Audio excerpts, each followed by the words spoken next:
अथ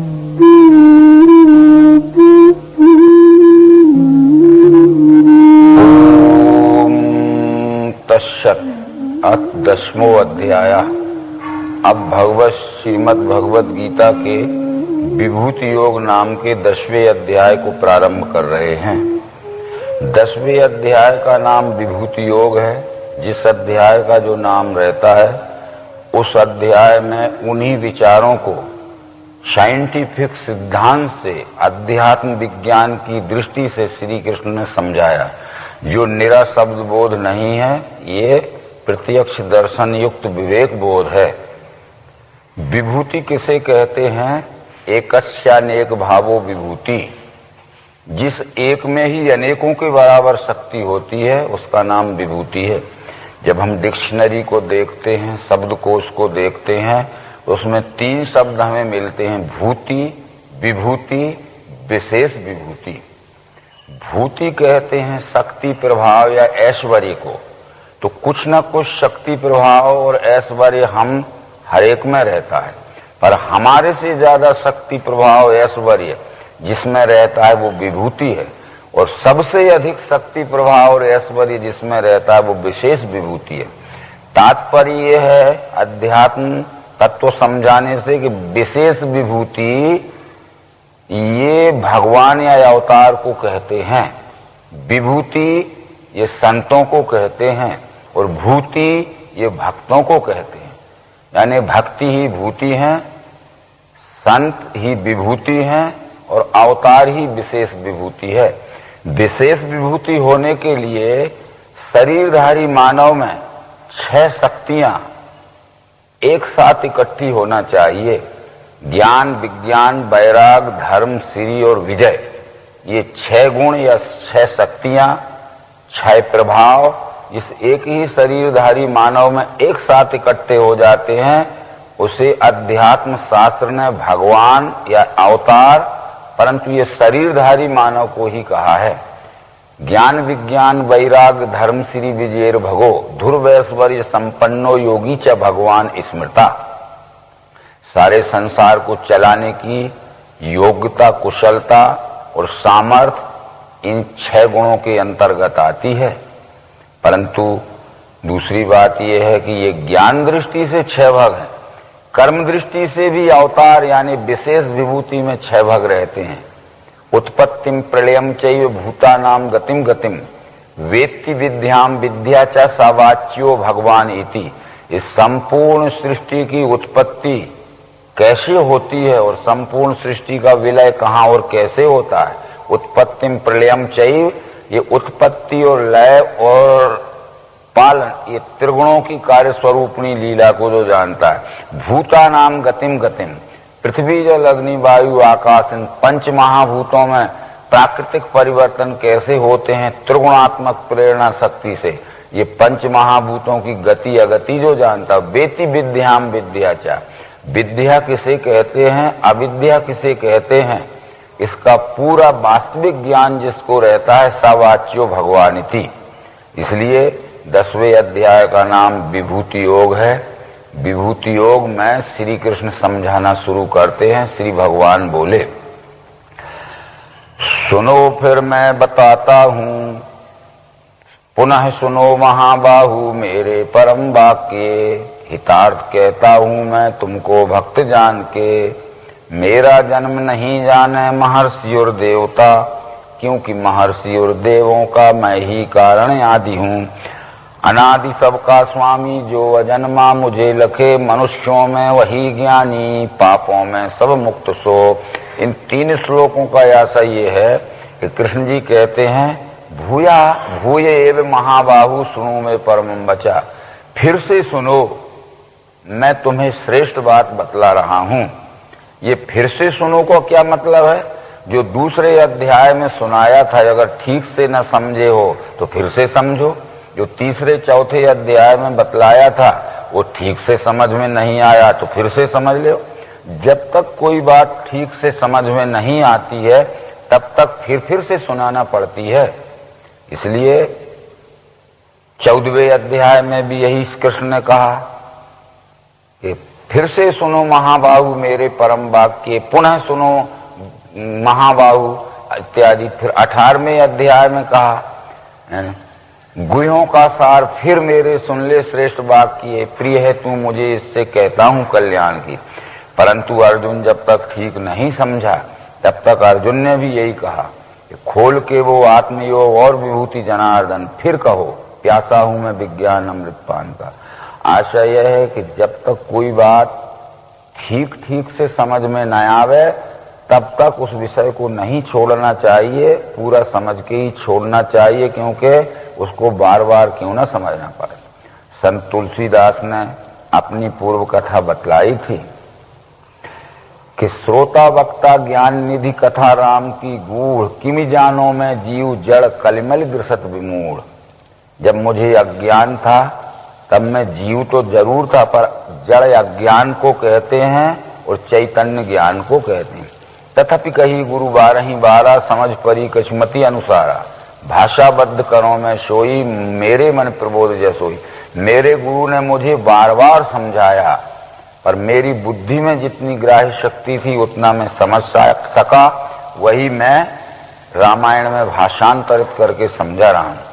आदि शंकराचार्य जब अपने गुरु गोविंद पादाचार्य के पास गए थे अथा तो ब्रह्म जिज्ञासा लेके कि मुझे ब्रह्म का दर्शन कराइए, तो एक मिट्टी का छोटा सा टुकड़ा लेके और हाथ पे रख के गोविंद पादाचार्य ने बतलाया था कि एक मृत पिंड विज्ञानात् सर्वम मृण्मय धीर यथा तथैक ब्रह्म बोधेन जगत बुद्धि विमानिताम।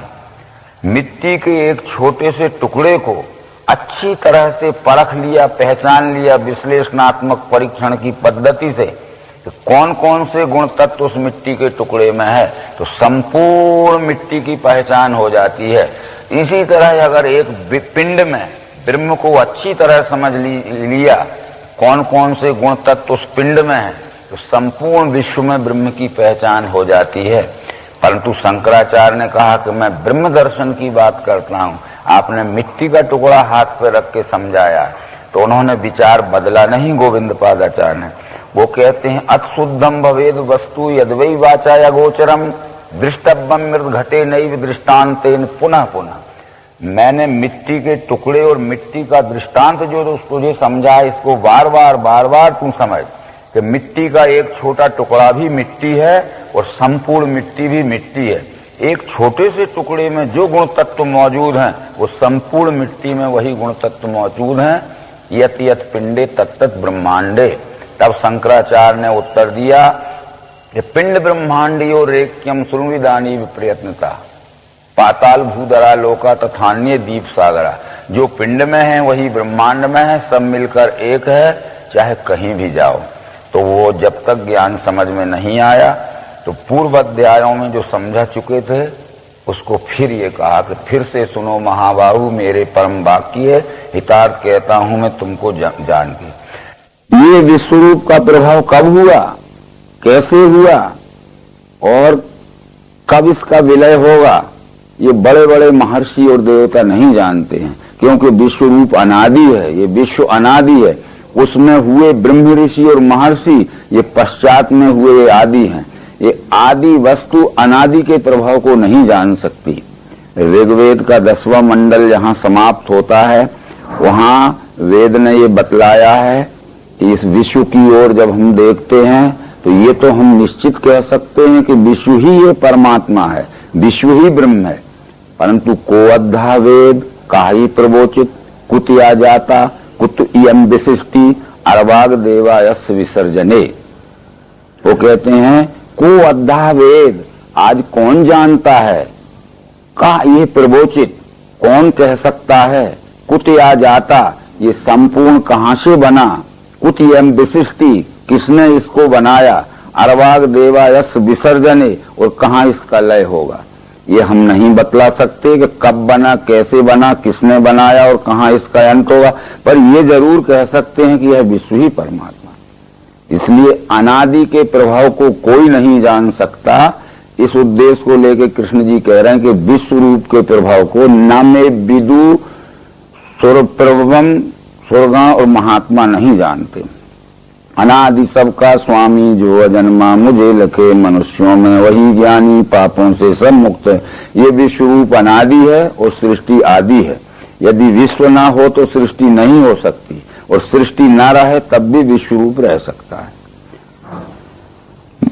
ये विभूतियों के जो लक्षण रहते हैं इस श्लोक नंबर 4 से 6 तक बतलाए गए हैं। बुद्धि ज्ञान असमोह दम सत्य सम क्षमा सुख दुख ना सुत्पत्ति जाने वैसे भयावह अहिंसा क्षमता तुष्टि तप दान यश आयस भूतों में मुझसे हो गए भिन्न भिन्न विकार। ये बुद्धि, कुछ मनुष्य ऐसे रहते हैं जिन्हें परमात्मा का कुछ ज्ञान नहीं रहता, पर बुद्धि के बड़े कुशाग्र रहते हैं। ये बुद्धि भी स्वाभाविक देन है प्रकृति की। किसी किसी को परमात्मा का ज्ञान नहीं रहता है, पर वो अन्य बातों में बहुत बड़े ज्ञानी रहते हैं। असम्मोह है, यानी कुछ मनुष्य परमात्मा को नहीं जानते हैं, पर उनकी प्रिय से प्रिय वस्तुओं का भी वियोग हो जाता है तो किंचित भी उन्हें मोह नहीं आता है, यानी शोक नहीं होता है। वो इस तरह से ये एक एक दो दो गुण तो हम सब में रह सकते हैं, पर ये सब गुण जहां इकट्ठे हो जाते हैं वो विभूति होती है। वो सब गुणों के नाम इस श्लोक नंबर में बतलाए गए हैं। परंतु ब्रह्मा के आदि के पुत्र मनु 14 महर्षि 11 इनसे ये सारी प्रजा की रचना बनी। महर्षिया चप सप्त पूर्वे चतवारो मनवस्त था मदभावा मानसा जाता ऐशाम लोक वहां प्रजा। अभी तक हम सब लोग ये मानते हैं कि ये सृष्टि ब्रह्मा ने बनाई है, परंतु भगवत गीता के 10वें अध्याय में यही निर्णय हो जाता है कि अहम सर्वस्व प्रभवा मत्ता सर्वम प्रवर्तते इति मत्वा भजन्ते माम बुधा भाव समन्विता। सबका उत्पादक मैं, ये विश्व रूप में ही सब उत्पन्न होता है, विश्व में ही सब रहता है और अंत में विश्व में ही सब विलय हो जाता है। इस विश्व रूप का नाम ही ब्रह्म या परमात्मा है। ये वेद मंत्रों में कहा गया है, यतो व इमानि भूतानि जायन्ते एन जातानि जीवन्ति यत् प्रियन्तभिशविशन्ति तत् ब्रह्म इति तत् विजिज्ञासस्व। जहां से यह सब सृष्टि का उद्भव होता है, जिसमें ये सब सृष्टि रहती है और अंत में जिसमें यह सब सृष्टि विलय हो जाती है, तत् ब्रह्म इति, उसका नाम ब्रह्म है। उसको जान लेना जरूरी है। तो ये परमात्मा ने सृष्टि बनाई, परमात्मा से सृष्टि बनी कि ब्रह्मा से सृष्टि बनी? ब्रह्मा ने सृष्टि नहीं बनाई है। विश्व अंतर्गत सृष्टि की बिगड़ी हुई व्यवस्था को सुचारू रूप से ब्रह्मा ने संभाला है। यानी इस तरह से जैसे आज राज्य की व्यवस्था बिगड़ जाती है, देश की व्यवस्था बिगड़ जाती है, तो हम फिर से सृजना करते हैं, यानी फिर से व्यवस्था निर्माण करते हैं। इस तरह ब्रह्मा ने हाथी घोड़े ऊंट झाड़ पेड़ नदी पहाड़ नहीं बनाए हैं, ये सब स्वयंभू हैं। इनमें जो कुछ भी अव्यवस्था हो गई थी वो अव्यवस्था को सुव्यवस्था में संभाला है। तो ये भागवत महापुराण के दूसरे स्कंद के 9वें अध्याय के 30 से 36 श्लोक तक वर्णन है।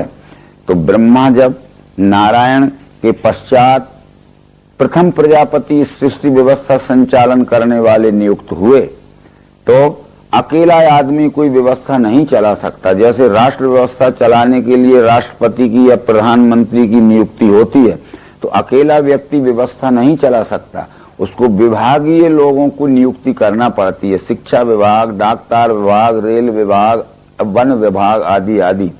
ऐसे ही ब्रह्मा ने अपनी व्यवस्था को सुचारू रूप से चलाने के लिए 11 महर्षि और 14 मनु नियुक्त किए, मनोनीत किए।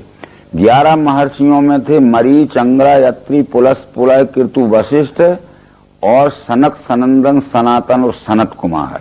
और 14 मनुओं में स्वयंभू मनु, वैवस्वत मनु आदि थे। ये महर्षि ब्राह्मण वर्ण के पुरुष हैं जो ज्ञान विज्ञान संपन्न होके सत्य ज्ञान का प्रचार प्रसार जनता में फैलावें और अंधविश्वास और रोचक भयानक से छुड़ावें। और उनके प्रचार कार्य में जो बाधा डाले महर्षियों के, क्षत्रिय वर्ण के लोगों को मनु कहते हैं, वो उनको बाधा डालने वालों को दंड देवें ताकि व्यवस्था गड़बड़ न हो पावे। ये श्लोक में ये बताया गया है। तो इससे ये निश्चित है कि ब्रह्मा ने सृष्टि की रचना नहीं की है, सृष्टि के अंतर्गत बिगड़ी हुई व्यवस्था को सुचारू रूप से संभाला है। विभूति योग भी मेरा जो जाने, दिव्य चक्षु से वो ज्ञानी पूर्ण होता है, इसमें संदेह है नहीं। ये विभूति और ये दिव्य दृष्टि योग को जो तात्विक दृष्टि से समझता है उसे ही पूर्ण ज्ञानी कहते हैं। तो वो समझने के लिए योग्यता होना चाहिए मनुष्य में, योग्यतावान समझ सकता है। तो इन 2 श्लोकों में ये समझाया गया है कि चित्त से प्रेम से मेरे मिलके बोध वे करें, संतोष से सदा मेरे गावें गुण रमा करें। ऐसे सदैव युक्तों को प्रेम से भजते हुए वो बुद्धि योग देता हूँ, जिससे वो मुझ में मिलें। उनका कल्याण करने को बुद्धि में स्थिर बैठ के तेजस्वी ज्ञान ज्योति से करता हूँ भ्रम दूर में। ये 5 बातें आप अच्छी तरह से समझ लीजिए। चित्त लगा हुआ होना चाहिए। हम सबका चित्त परमात्मा प्राप्ति में लगा है, पर चित्त तो लगा है, पर प्रेम होना चाहिए। हमारे में आप में प्रेम नहीं है, तो चित्त अकेला लगाने से क्या है? चित्त भी लगा हो, प्रेम भी हो, परंतु चित्त भी लगा है, प्रेम भी है, परंतु वर्षों में अगर एक आध बार मिल गए, रास्ता क्रॉस करते समय आमने सामने हो गए तो उनका नमस्कार भैया, उनका नमस्कार, चले गए। सप्ताह में, अर्ध सप्ताह में या एक पक्ष में मिलजुल के नहीं बैठते हैं। चित्त लगा हो, प्रेम हो और ज्ञान परस्पर बढ़ाने के लिए मिलजुल के बैठते हो, और बैठते हैं तो इधर उधर की सांसारिक चर्चाएं ना करके परमात्मा संबंधी ही ये सब चर्चाएं करें और एक दूसरे के विचारों को एक दूसरे ग्रहण करें और धारण करें। चित्त लगा हो, प्रेम हो, मिलजुल के बैठते हो तो परमात्मा संबंधी ही चर्चा करें और फिर आपस में खींचातानी ना करके एक दूसरे के विचारों से एक दूसरे रमें यानी धारण करें। ये 5 बातें अगर हम में हो जाती हैं तो ऐसे सदैव युक्तों को प्रेम से भजते हुए ये 5 बातों से जो युक्त हैं तो उनकी बुद्धि में मैं ज्ञान का प्रकाश बन के बैठ जाता हूँ। उनका कल्याण करने को बुद्धि में स्थिर बैठ के तेजस्वी ज्ञान ज्योति से करता हूँ भ्रम दूर में।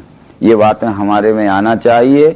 अवश्य ही परमात्मा दर्शन की अनुभूति हमारे अंतःकरण में प्रकाशित हो जाएगी, परंतु हमारा अंतःकरण उस योग्य नहीं है तो प्रकाश प्रकाशित नहीं हो सकता।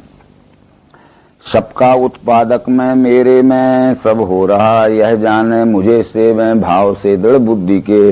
अब यहाँ कृष्ण जी वही कह रहे हैं कि सबका उत्पादक में अहम सर्वस्व प्रभा। ये विश्वरूप में ही सब उत्पन्न हो रहा है और विश्वरूप में ही सब रह रहा है और विश्वरूप में ही सब विलय हो रहा है। हम जब प्रत्यक्ष देखते हैं तो जो कुछ भी होता है सब विश्व में ही होता है और जो कुछ भी है वो सब विश्व में भी है, और न रहने के बाद जब विलय होता है तब विश्व में ही सब विलय हो जाता है। ये उत्पत्ति, स्थिति और लय ये विश्व में ही होती है, क्योंकि भागवत महापुराण के 12वें स्कंद में श्री कृष्ण ने अपने प्रिय मित्र उद्धव को समझाया। वो आत्मैव तदिदं विश्वम तत्सृजते सृजति प्रभु, त्रायते त्राति विश्वात्मा ह्रियते हर्तीश्वरा। आत्मा एव इदम विश्वम, हे उद्धव यह विश्व ही परमात्मा है। तत्सृजते सृजति त्रायते त्राति ह्रियते हर्तीश्वरा, विश्व आत्मा। वह विश्वरूपी परमात्मा उत्पत्ति, स्थिति और लय अपने में ही आप कर लेता है, किसी के सहायता की जरूरत नहीं। यानी उत्पत्ति, स्थिति और लय उसके सत रज तम 3 गुणों की स्वयंभू कार्य स्वरूपणी लीला है। इस तरह वहां भी बतलाया गया है ये सब विश्व में हो रहा है। परंतु आगे अर्जुन ये समझ के कहता है, अर्जुन बोला परम ब्रह्म परम धाम अत्यंत सुचि आप हैं, आदिदेव अजिस्थाई दिव्य पुरुष व्यापक। यह सर्व ऋषि तुमको और देव ऋषि नारद असित देवल व्यास कहें जो तुमने कहा। ये मैं इस बात को अच्छी तरह अब धीरे धीरे समझने लगा कि आप जो कहते हो पहले तो मुझे सत्य सी मालूम नहीं पड़ रही थी, मैंने सब सत्य ही माना। कृष्ण जो आपने कहा भगवान देव दैत्यों को नहीं दर्शन आपके, इतना 10वें अध्याय तक समझने पर अर्जुन के मुंह से ये पहली बार शब्द निकले हैं कि मैंने सब सत्य ही माना कृष्ण जो आपने कहा। भगवान देव दैत्यों को नहीं दर्शन आपके। आप ये बार बार कहते थे कि चाहे कोई विद्वान हो, चाहे कोई देव हो, चाहे कोई बड़ा भारी महात्मा क्यों ना हो, जब तक दिव्य चक्षु प्राप्त ना होंगे तब तक परमात्मा दर्शन नहीं हो सकता। तो मुझे भी ये आकलन होने लगा है कि कितना ही बड़ा विद्वान हो, कितना ही बड़ा पढ़ा लिखा हो, परंतु बिना दिव्य चक्षु के परमात्मा दर्शन नहीं हो सकता है। तो ये मैंने सब सत्य ही माना। कृष्ण जो आपने कहा भगवान देव दैत्यों को नहीं दर्शन आपकी, परंतु एक बात मैं जानना चाहता हूँ कि जिन विभूतियों से व्यापा है विश्व आपने, कहो वे मुझको सारी विभूति दिव्य आपकी। आप कहते हो कि मैं विभूति रूप से संपूर्ण विश्व में व्यापा हूँ, तो मुझे नाम गिना के तो बता दीजिए कि कौन कौन से विभूतियों के रूप में आप इस विराट विश्व में हो। तुमको चाहने वाला जानूं किस विधि कृष्ण में, मैं आपको जानना चाहता हूं, परंतु वो युक्ति बतलाइए जिस युक्ति से मैं आपको जान पहचान सकूं। ये बात अर्जुन के समझ में आ गई थी, क्योंकि 7वें अध्याय के पहले श्लोक में कृष्ण ने ये कहा था कि मन को एकाग्र करके मेरी बताई हुई युक्ति से मिलकर प्रारंभ से अंत तक जैसा मैं समझाऊंगा, उसी आश्रय से तू जब समझेगा तब संशय रहित और संपूर्ण मुझे जान सकता है। अभी तू मुझे जानता नहीं है। तो ये अर्जुन बराबर कह रहा है कि जिन विभूतियों से आपने इस संपूर्ण विश्व को व्याप लिया है, वो आप मुझे दिव्य विभूतियों को समझाओ। मैं जानना चाहता हूं, पर वो युक्ति क्या है जिस युक्ति के द्वारा मैं आपको जान पहचान सकूं। खोल के वो आत्मयोग और विभूति जनार्दन, फिर कहो प्यासा हूं मैं विज्ञान अमृत पान का। वो खुलासा बतलाइए आप। खुलासा का मतलब जो है, जो कहते हो उसको इतना स्पष्ट करके समझा दीजिए ताकि मुझे सरलता से समझ में आ जाए। इतना कहने के बाद अर्जुन के प्रश्न का उत्तर भगवान कृष्ण देते हैं। श्री भगवान बोले, कहता हूं सुनो मेरी श्रेष्ठ दिव्य विभूतिये, क्योंकि मेरे कुरुश्रेष्ठ अंत विस्तार का नहीं। मैं समझाता हूं, परंतु इस विश्व रूप के आदि अंत मध्य का विस्तार का कोई पता नहीं है, परंतु ये विश्व रूप कितना आदि अंत मध्य रहत विराट है, मुख्य मुख्य विभूतियों को बतला देता हूं ताकि उसके विराट स्वरूप का तुझे पता चल जाए। हे गुडाकेश, मैं आत्मा भूतों में सब हूं रमा, मैं ही हूं सब भूतों के आदि मध्यांत काल में। गुडाकेश अर्जुन का नाम है, इसलिए गुडाका कहते हैं नींद को, ईश कहते हैं स्वामी को, जो नींद को जीत कर, निद्रा को जीत कर अपने वश में कर लेता है। यानी जब चाहे जब सो सकता है, और नहीं सोना है तो नींद उसको जबरदस्ती आलस्य में नहीं सुला सकती। इसलिए अर्जुन का एक नाम गुडाकेश है। गुडाका यानी निद्रा, और ईश यानी स्वामी, निद्रा को जीतने वाला स्वामी।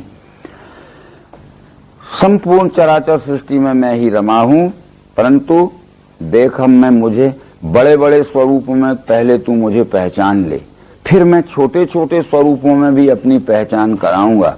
पहले बड़े बड़े स्वरूपों में पहचानने के लिए आदित्यों में विष्णु में हूँ, ज्योतिन में अंशुमान, रवि नक्षत्रों में चंद्र में हूँ, मरुतों में मरीच में, वेदों में सामवेद, देवों में मैं ही इंद्र हूँ, मनु हूँ इंद्रियों में, भूतों में मैं सुचेतना। जितने भी 12 आदित्य हैं, कश्यप अदिति के 12 पुत्र थे, उन्हें आदित्य कहते थे। वो सब इस विश्व के विराट स्वरूप में ही हैं, उससे अलग नहीं है। पर विष्णु नामक आदित्य मेरी विभूति है, और जितनी भी प्रकाशवान चीजें हैं वो सब इस विश्व के विराट स्वरूप में ही हैं। पर ये सूरज विभूति है, यानी सबसे अधिक प्रकाश धारण करने वाला है। और जितने भी नक्षत्र हैं ये सब विश्व विराट में ही हैं, परंतु चंद्रमा विभूति है। आगे जो भी बतलाया गया, मैं हूं शंकर रुद्रों में, कुबेर धनवान में, और जितने भी 11 रुद्र हैं ये सब इस विश्व के विराट स्वरूप में ही है, विश्व से बाहर कोई नहीं है। पर पार्वती शंकर ये मेरी विभूति है। और कुबेर धनवान में, जितने भी धनवान हैं ये सब इसी विश्व में है, विश्व से बाहर कोई धनवान नहीं है। पर कुबेर विभूति है। कुबेर का अर्थ है कि ऐसे धनवान तो दुनिया में बहुत हैं, पर जनता के संकट में जिसका धन उपयोग में आता है उसे कुबेर कहते हैं। शायद ये बात आप भी समझते होंगे। एक कुबेरा आती है जिसे कहते हैं जनता पर संकट आता है। संकट के समय जो उदारता पूर्वक संकट निवारण करने के लिए जनता को अपने धन को देता है, वो धनवानों में विभूति होता है। इस तरह से अग्नि में हूँ, वसुओं में, पर्वतों में, सुमेर में, जितने भी पहाड़ हैं और पहाड़ों में शिखर हैं, ये सब इस विश्व के ही विराट स्वरूप में है। परंतु सुमेरु नामक शिखर यानी चोटी, ये सबसे बड़ी चोटी है। हो सकता है उस समय जिसे हम आज माउंट एवरेस्ट कहते हैं, उस समय उसका नाम सुमेरु शिखर हो। तो बदलते रहते हैं नाम आज की दृष्टि से। परंतु स्कंद सेनानियों में, सरों में समुद्र हूँ, जितने भी जलाशय हैं ये विश्व के विराट स्वरूप में ही हैं, परंतु समुद्र विभूति है। जितने भी सेनापति हैं वो स्कंद यानी पार्वती और शंकर का पुत्र कार्तिकेय, वो विभूति है। मैं हूँ भृगु, महर्षि भृगु में जितने भी महर्षि हैं उनमें भृगु विभूति है। तो अब ये महर्षि बतलाते समय ये कहना पड़ेगा कि महर्षि किसे कहते हैं। इसकी व्याख्या पुराणों में आई है। यस्मा दृश्यन्तियो धीरा महांतम सर्वतो गुणे तस्मात् महर्षिया प्रोक्ता बुद्धे परम दर्शिना। यस्मा दृश्यन्तियो धीरा महांतम सर्वतो गुणे, जो बुद्धिवान संसार के सब गुणों में महानतम अवस्था प्राप्त कर लेता है, तस्मात् महर्षिया प्रोक्ता, इसलिए उसे गुरुकुल में महर्षि उपाधि मिलती है। बुद्धे परम दर्शिना, और उसने अपनी बुद्धि से परमात्म दर्शन भी कर लिया होता है। और राजनीति शास्त्र, समाज शास्त्र, अर्थशास्त्र, भूगर्भ शास्त्र, भूगोल शास्त्र, खगोल शास्त्र, सब शास्त्रों का जिसे ज्ञान रहता है, महानतम सर्वतो गुणे है और परमात्म दर्शन भी होता है। इसलिए सब महर्षि मेरे ही स्वरूप में हैं, परंतु भृगु विभूति है। ये बतलाने का कारण है। अश्वत्थ वृक्षों में, ऋषि में श्रेष्ठ नारद, और जितने भी झाड़ पेड़ हैं, आम जामुन नीमबादी के और अनेक प्रकार के झाड़ पेड़ हैं, ये सब विश्व के विराट स्वरूप में ही हैं, उससे अलग नहीं है। परंतु अश्वत्थ वृक्ष यानी पीपल का वृक्ष सब में विभूति है। परंतु इसके बाद भी वो कहते हैं ऋषि में श्रेष्ठ नारद, जितने भी ऋषि हैं ये सब विश्व के विराट स्वरूप में, परंतु देव ऋषि नारद विभूति। देव ऋषि नाम च नारदा, देव ऋषि नारद को इसलिए कहा है ऋषिन भावान यस्मात्ते तस्मात् देव ऋषिया स्मृता, यानी गुरुकुल में जो तीसरी श्रेणी की विद्या उत्तीर्ण करता है उसे देव ऋषि कहते हैं। गुरुकुल में जो चौथी श्रेणी की विद्या उत्तीर्ण करता है उसे महर्षि कहते हैं।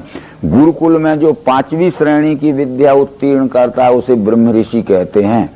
और ये ऋषि और मुनि गुरुकुल के विद्यार्थी होते हैं। ऋषि इसलिए ऋषियो मंत्र दृष्टारा, मंत्र कहते हैं युक्ति को और दृष्टा कहते हैं देखने वाले को। ये देखने की युक्ति से इस विश्व रूप का दर्शन जिसने किया है वो ऋषि है, परंतु अभी उसका निश्चय पक्का नहीं हुआ है। तो निश्चय पक्का करने के लिए वो जो मनन अभ्यास या तप में लग गया है, वो तप में या मनन या अभ्यास में लगा हुआ व्यक्ति मुनि है। अभी समर्थ रामदास ने दासबोध में ये कहा है, युक्ति दृष्टांतें करुणी, विचार सिद्धि करी मनी, या मनन जाने तो मुनि, या साधक दशा सिद्धाची। यानी स्टूडेंट लाइफ से शिक्षक लाइफ में पहुंचने के लिए, यानी मुमुक्षु से सदगुरु अवस्था में पहुंचने के लिए, ये साधक अवस्था से सिद्धमय अवस्था में पहुंचने के लिए ये ऋषि यानी ज्ञान प्राप्त करना, और मुनि यानी मनन के द्वारा ज्ञान पक्का करना। और मनन के द्वारा जिसका ज्ञान पक्का हो गया है वो तीसरी श्रेणी में पहुंचा हुआ देव ऋषि कहलाता। देव ऋषि इसलिए कहा है कि दिव्य नाम प्रकाश का है, और ऋषि नाम जिसने इस संपूर्ण को देखा है उसका प्रकाश उसके अंतर्गत पक्का आ चुका। तब ये तीसरी श्रेणी का है।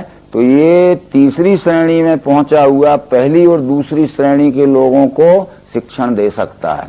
तब ये पुराण में कहा गया है ऋषिन भावान यस्मात्ते तस्मात् देव ऋषिया स्मृता, यानी जो ऋषियों और मुनियों को भी शिक्षण दे सकता है।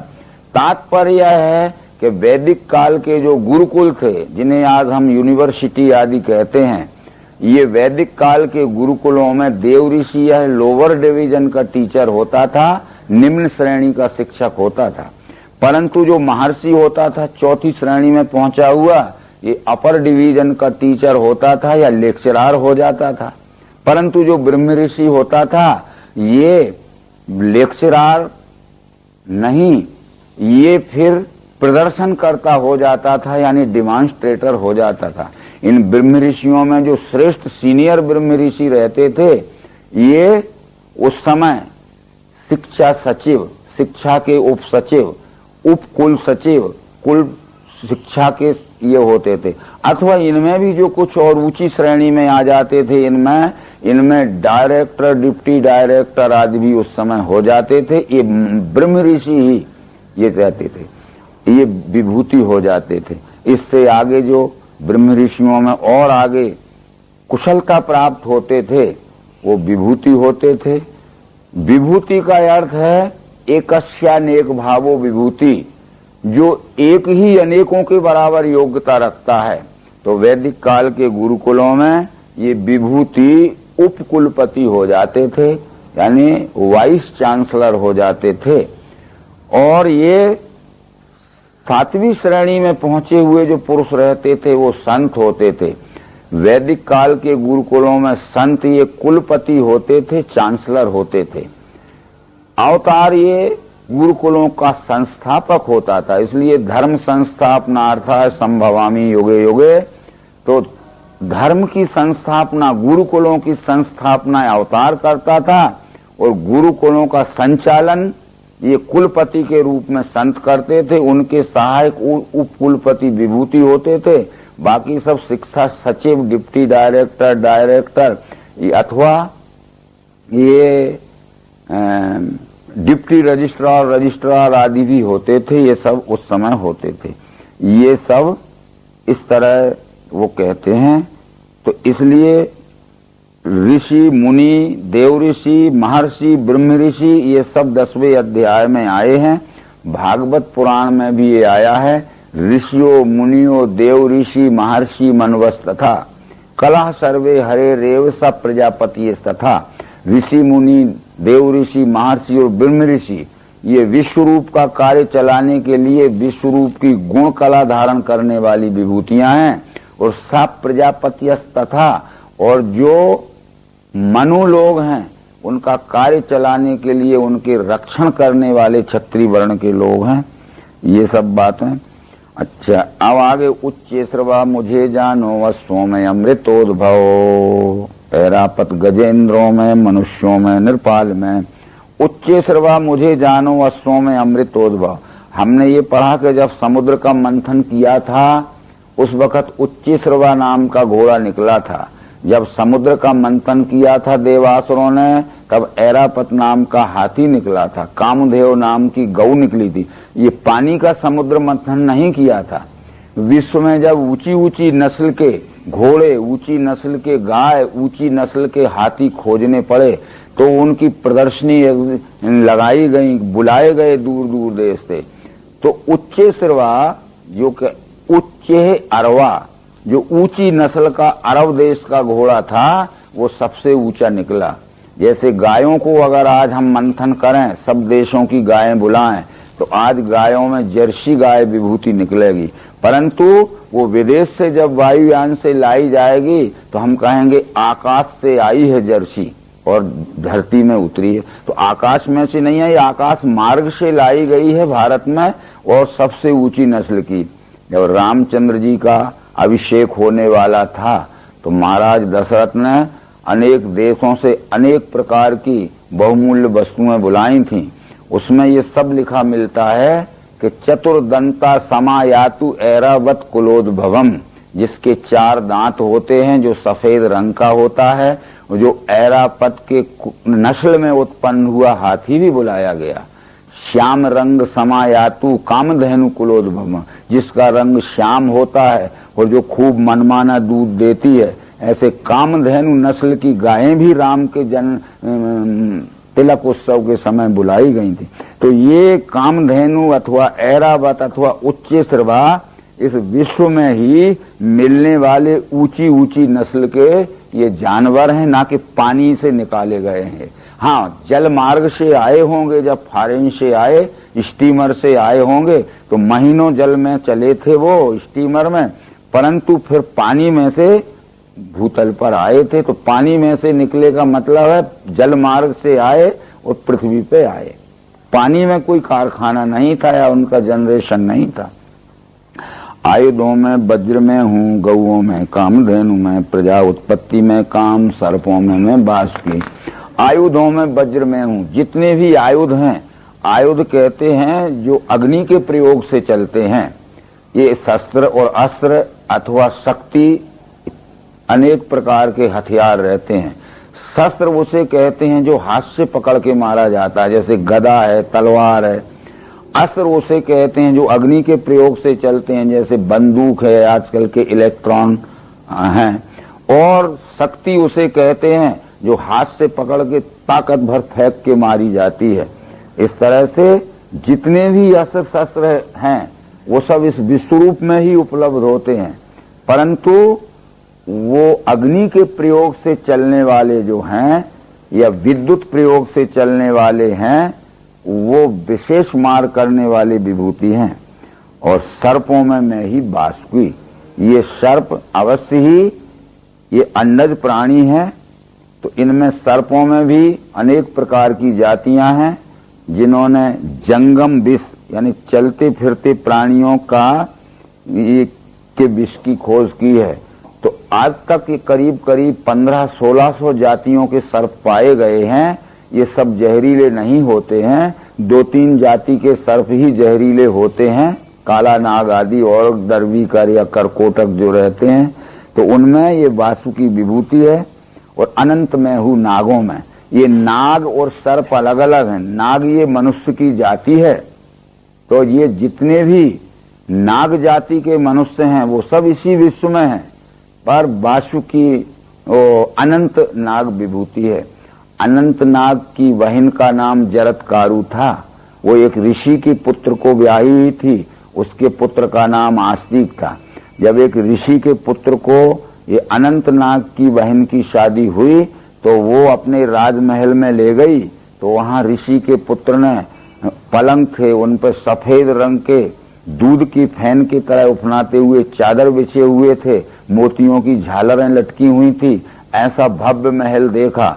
यदि ये नाग को किसी मिट्टी के पोल में रहने वाला प्राणी मान लें तो महल का वर्णन जो भारत में आया है वो नाग यानी मनुष्यों की जाति।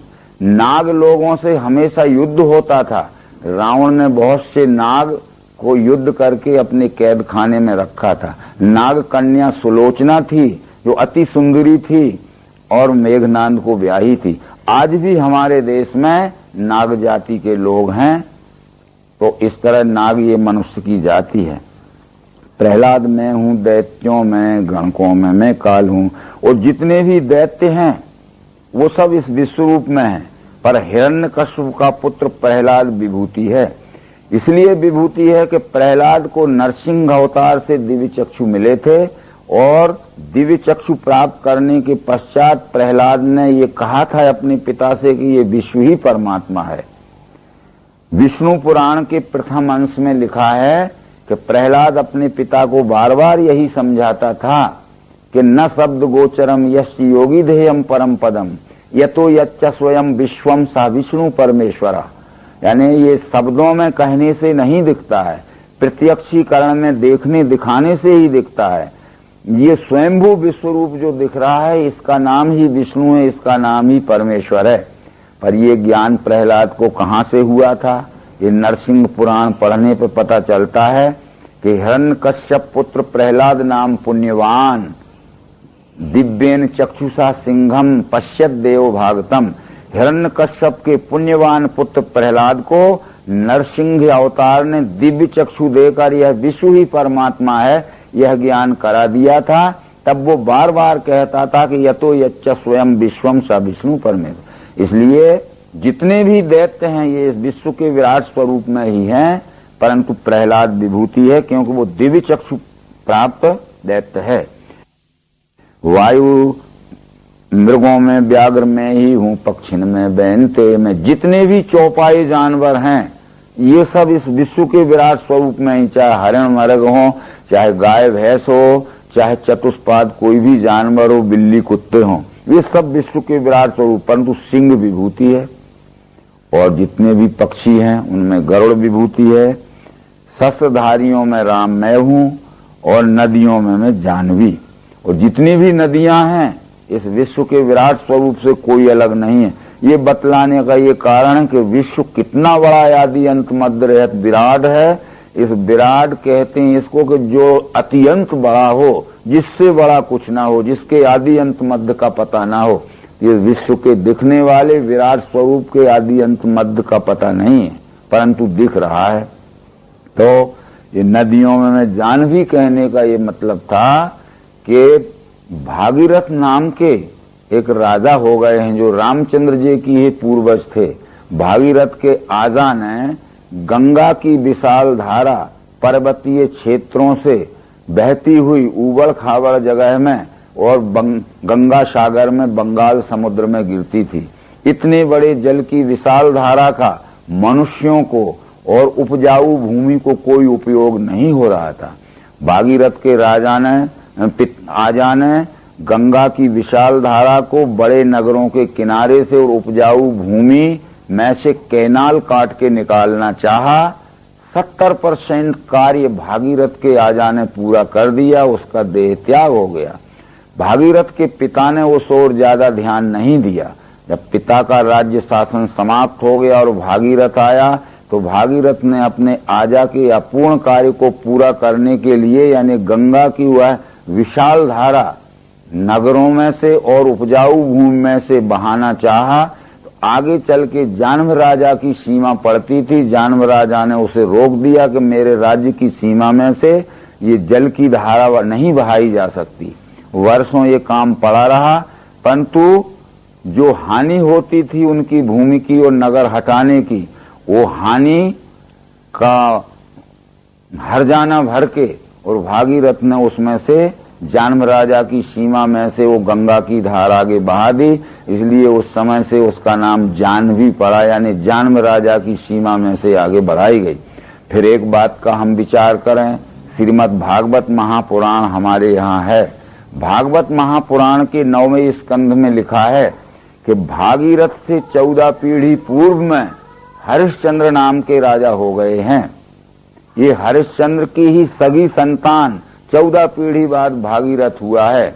जब विश्वामित्र का कर्ज चुकाने के लिए हरिश्चंद्र काशी में जाके बिक गए थे एक स्वपच के घर में, और उसने श्मशान पर कर वसूल की ड्यूटी लगा दी थी। तो दिन भर हरिश्चंद्र श्मशान पर टैक्स वसूल करता था और शाम को गंगा स्नान करके नगरी में आता था।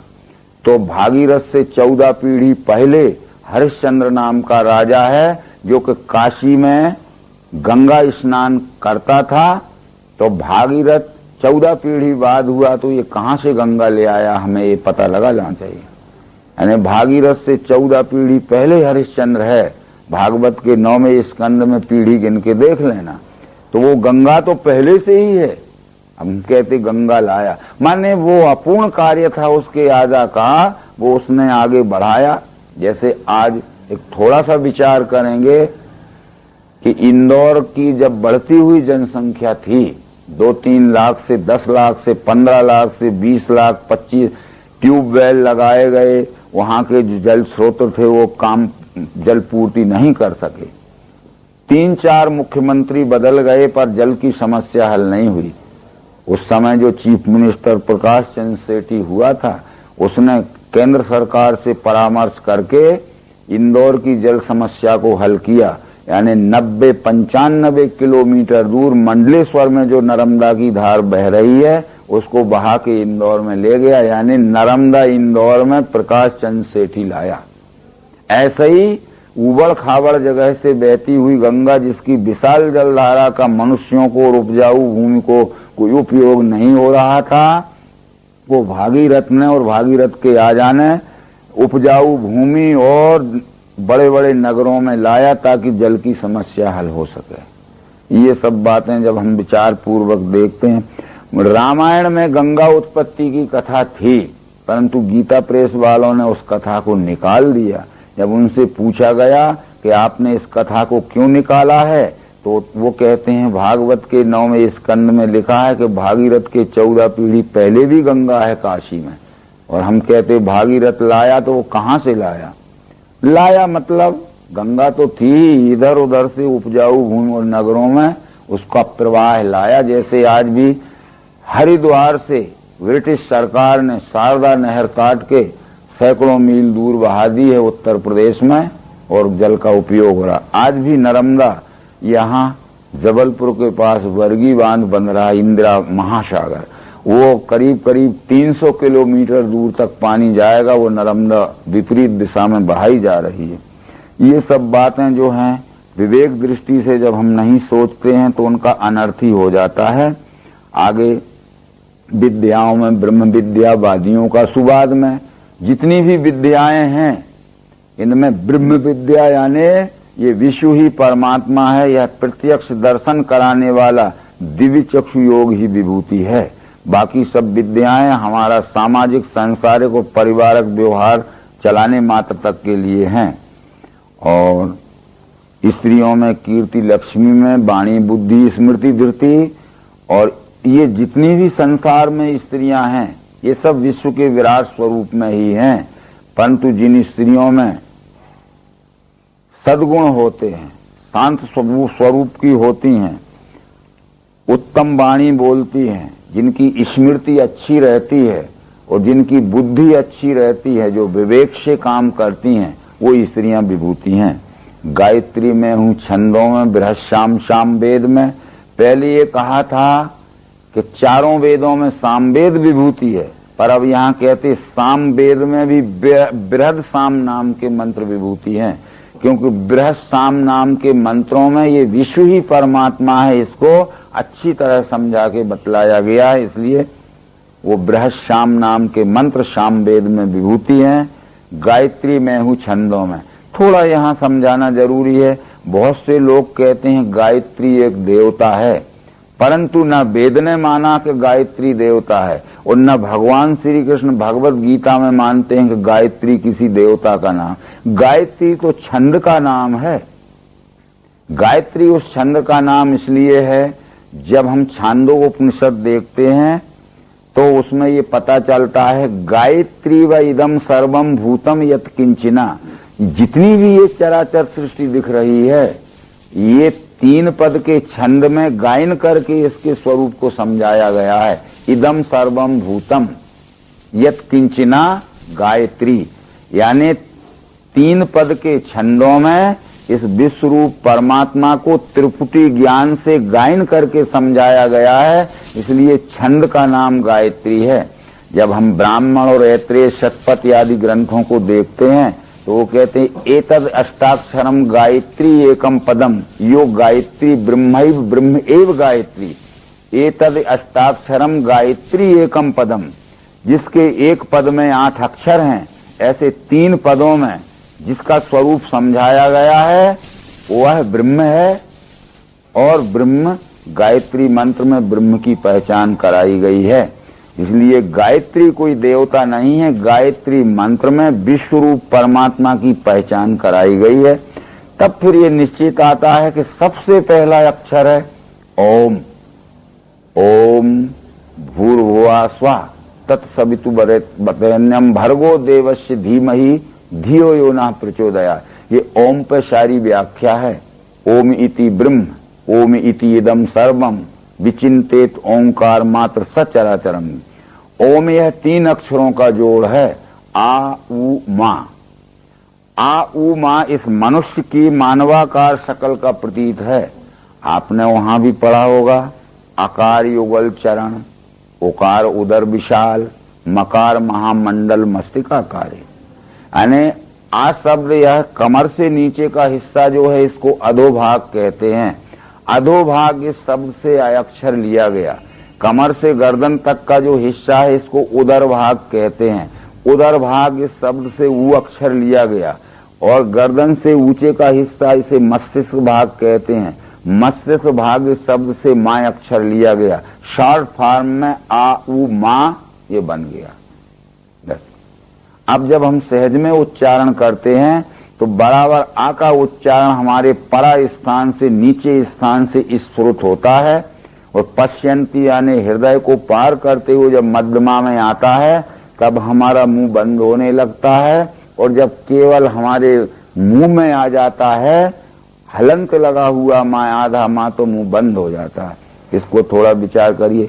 आ उम आ हम 5 मिनट भी कहते रहेंगे तो मुंह पूरा खुला रहेगा, क्योंकि अभी वो परा स्थान में।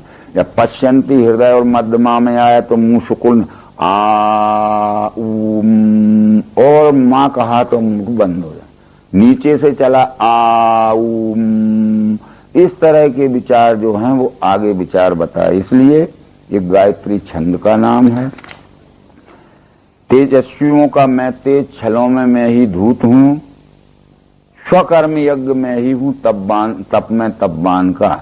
जितने भी सदाचारी पुरुष हैं उनका सदाचार मैं ही हूँ, क्योंकि सदाचार हमारे उस आचरण के तप को कहते हैं।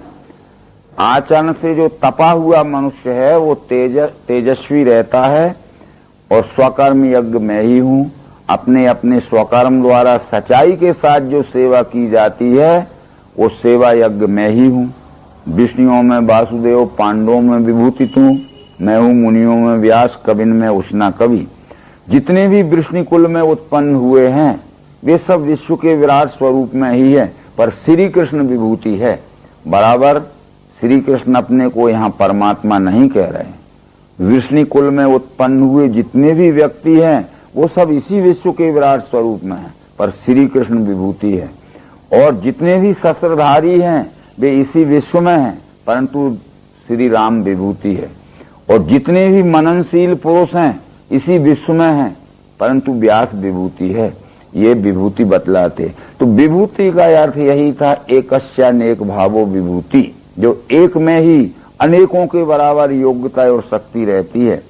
शिक्षा करने वालों में दंड नीति जयुक्त की। और जो भी किसी को शिक्षा देना है तो प्रार्थना करके उसको सतमार्ग पर नहीं लाया जा सकता। पहले निवेदन करके उसको हम सतमार्ग पर लावें, दुराचार छुड़ाएं। यदि निवेदन करने पर नहीं मानता है तो अवश्य दंड देके उसको सतमार्ग पर लाना चाहिए। आज हमारे देश में दंड शास्त्र नहीं है, इसलिए सब अराजकता बढ़ गई है। इसलिए किसी को सतमार्ग पे चलाना है तो दंड देके ही उसको चलाना चाहिए, समझाने के प्रयत्न पे नहीं चलता है। तो मेरे बिना नहीं है वो जो चराचर भूत है। यच्चापि सर्वभूतानाम बीजम तदर्जुन न तदसि बना यश्याम मया भूतम चराचरम। ये इतना भी विश्व जो दिख रहा है ये सब विश्व रूप परमात्मा भी है। जितनी भी चराचर सृष्टि दिख रही है दूसरा कुछ नहीं है। अब ये सब उसी विश्व रूप में है। ऐसा कहने के बाद वो मेरे दिव्य विभूति इनका अंत नहीं, परंतप यह विभूति विस्तार मेरे उद्देश्य से कहा। ये विश्व का विराट स्वरूप कितना बड़ा है, इसलिए इस विभूति को मैंने विस्तार पूर्वक तुझे समझाया है, ताकि विश्व के आदि अंत मध्य रहे स्वरूप का तुझे सहज में ही ज्ञान हो जाए। ऐश्वर्य अथवा शोभा जो जो श्रेष्ठ प्रभाव की वो विभूति मेरे ही तेज के अंश से बनी। जो शोभा सुंदरता युक्त वस्तु है, जो बल युक्त वस्तु है, जो धन युक्त वस्तु है, यानी जिसमें किसी न किसी प्रकार की शक्ति प्रभाव और ऐश्वर्य विशेष है, वो परमात्मा की विभूति है। इसलिए उस विभूति को परमात्मा स्वरूप जान के उसका आदर करो। विभूति के साथ में द्वैतमय या अपने व्यष्टि सुख भोग के लिए उसको आसक्तिमय व्यवहार मत करो। इस तरह से आगे वो कहते हैं, अथवा इन बातों से लाभ क्या तुझे, अथवा बहुने तेन किम ज्ञातेन तवार्जुन विष्टव्याय मिदम कृतिष्णम एकांशेन स्थितो जगत। ये मत समझ लेना कि जो मैंने बड़ी बड़ी चीजें तुझे बतलाई हैं इन्हीं में मैं हूं। विष्टव्यायमिदम कृतिष्णम एकांशेन स्थितो जगत। इदम कृतिष्णम जगत, यह संपूर्ण चराचर जगत जो दिख रहा है, विष्टव्या यानी व्याप कर, एकांशेन स्थितो, मैं एक एक कण में भी व्याप्त हूं, इसलिए अणोअणियाम भी मैं हूं और महितो महियाम भी मैं हूं। छोटे से लेकर बड़ा तक, बड़े से छोटे तक, स्थूल से लेकर सूक्ष्म तक, सूक्ष्म से लेकर स्थूल तक, स्थूल आदि सूक्ष्म पर्यंत में तत् विश्वरूपम, ये सब विश्वरूप परमात्मा ही है। अब इस तरह से तू परमात्मा को इस विश्व के रूप में देख और इस विश्व के रूप में दिखने वाले परमात्मा की स्वकर्म द्वारा यथोचित और यथोशक्ति सेवा कर। ये तेरा मानव जन्म लेना सार्थक हो जाएगा। तू भीख मांगने के लिए क्यों भाग रहा है? ये तो निष्क्रिय पुरुषों के, आलसी पुरुषों के, पुरुषार्थ या क्लैब्यता धारण करने वाले पुरुषों के लक्षण हैं। बस इतना समझाते हुए ये विभूति योग नाम के 10वें अध्याय को संपूर्ण किया। ओम शांति नरमदे हर।